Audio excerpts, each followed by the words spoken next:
快要过年了，年前做丸子是北方家庭的传统，一次做很多，留着正月里吃。有很多的搭配方法。做牛肉是有一定难度的，不同部位做法就不同。比如这块上肩肉，烤时间太长，垮炖可能会柴，炒的软嫩可口也很难。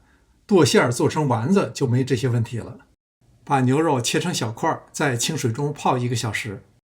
小碗中放入葱段、姜片，喜欢的还可以放适量的花椒，倒入适量的清水。这一步是要制作葱姜水。制作各种馅料的时候经常会用到，用手揉搓几下，让调料的味道尽快释放到水中。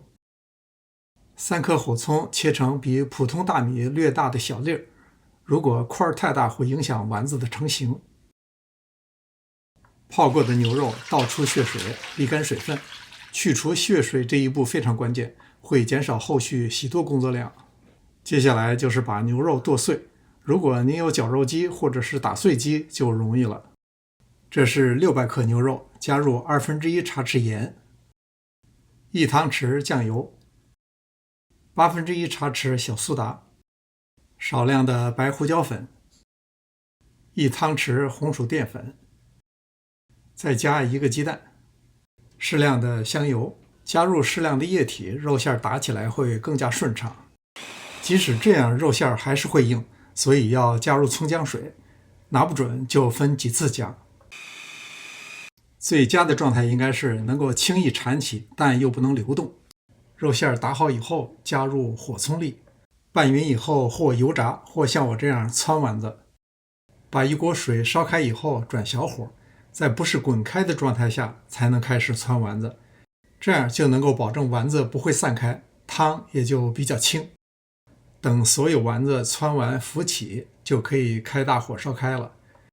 这时候需要撇去浮沫，就是因为前期泡血水的步骤，所以现在浮沫并不多。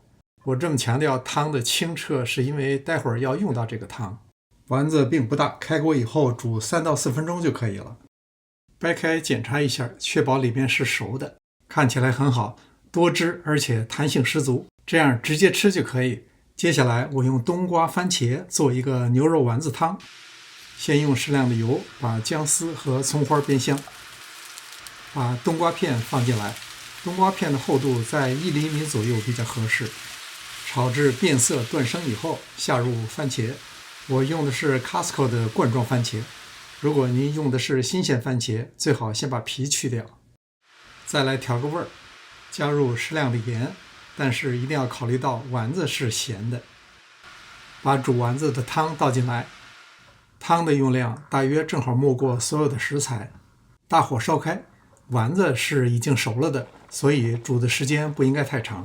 煮2分钟以后关火，加入适量的香菜，有肉有菜的这一锅靓汤就好了。感谢大家的观看，希望看到您的留言。临走前别忘了点赞订阅。这里是上师厨房，我们下次再见。